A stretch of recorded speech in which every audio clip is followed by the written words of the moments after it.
Jadi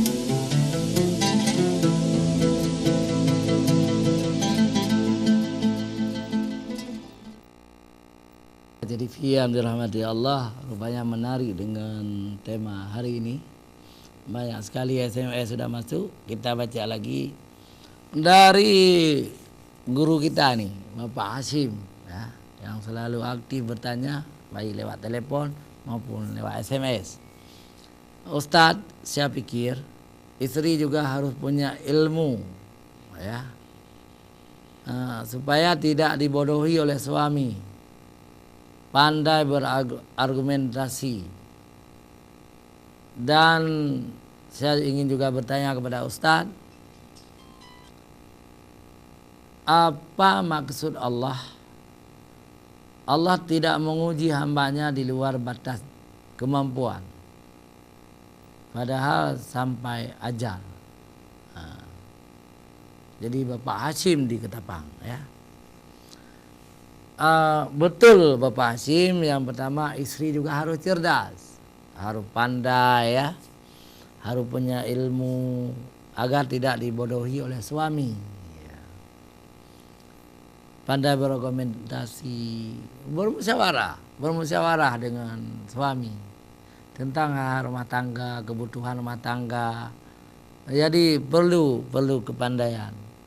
Jadi cuma sayangnya realita memang ada istri yang rupanya cantik tetapi wawasannya tidak ada.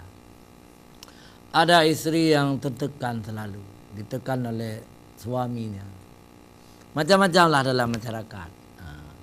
Sehingga kita perlu membimbing mereka semua, baik istri maupun suami-suami yang kalau kita lihat di dalam keluarganya broken home, tidak cocok. Orang tua perlu membimbing mereka. Orang tua dekat, ayah, ibu, mertua, juga orang tua kampung. Orang tua kampung kalau melihat ada sebuah keluarga miskin atau keluarga kurang finansial, ya, perlu dipanggil, ditanya apa problem Anda. Kalau perlu dibantu dalam bentuk materi, dibantu modal, itu perlu sekali untuk menyelamatkan biduk rumah tangga orang-orang miskin, ya. Jadi orang kaya harus berperan di situ.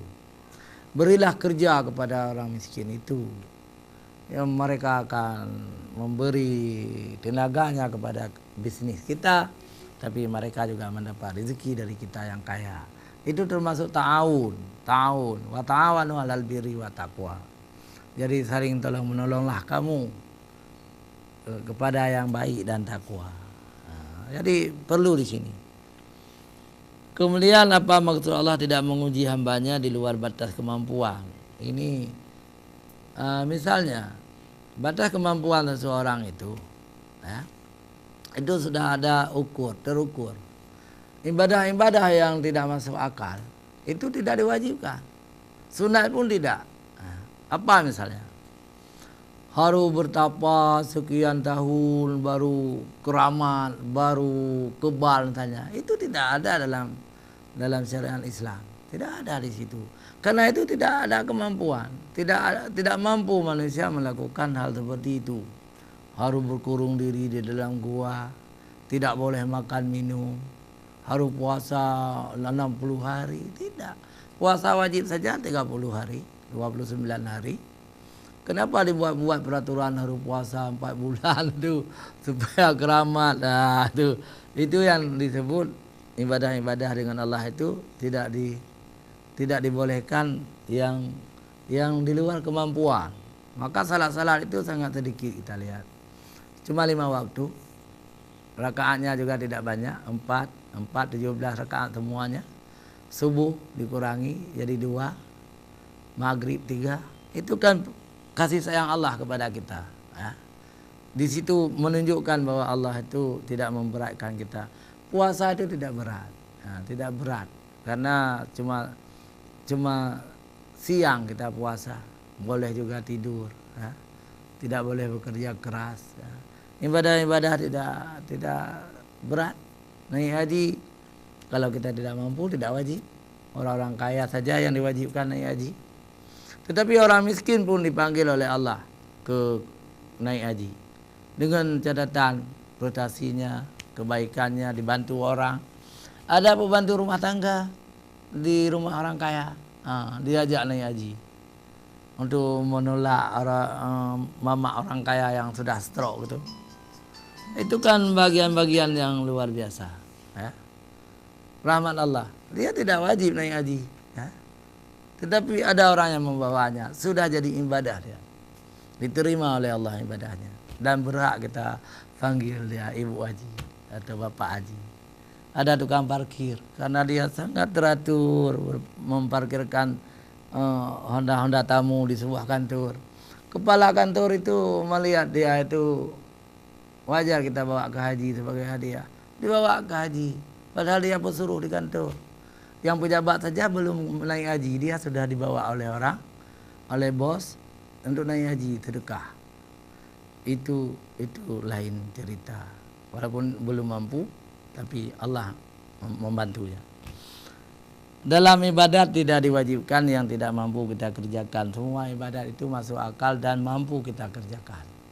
Kalau ada ibadah-ibadah yang tidak mampu dikerjakan manusia, itu bukan ibadah. Itu ibadah ciptaan orang. Ibadah ciptaan itu bid'ah namanya. Tidak perlu kita ikuti. Demikian guru kami Bapak Hashim di Ketapang, mudah-mudahan berguna bagi kita semua. Ya, sudah masuk lagi SMS berikutnya. Ini yang terakhir ya. Nanti kita tunda beberapa yang tidak sempat ya kita jawab. Assalamualaikum Ustaz. Waalaikumsalam warahmatullahi wabarakatuh. Begini Ustaz, Allah membolehkan kepada laki-laki itu kawin 1, 2 dan 3 sampai 4 gitu.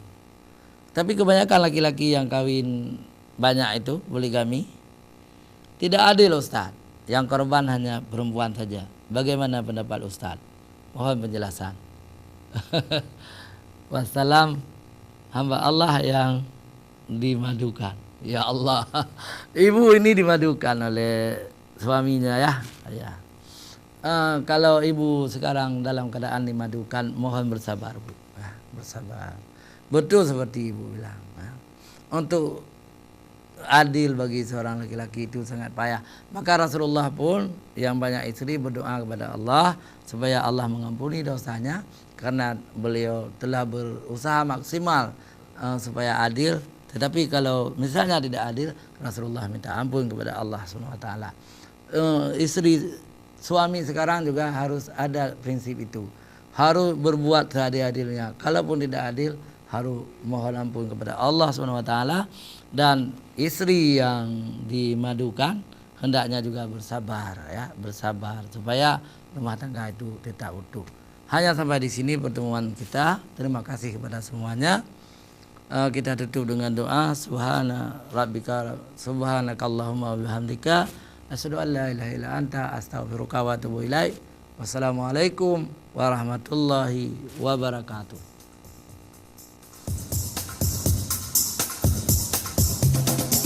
Thank you.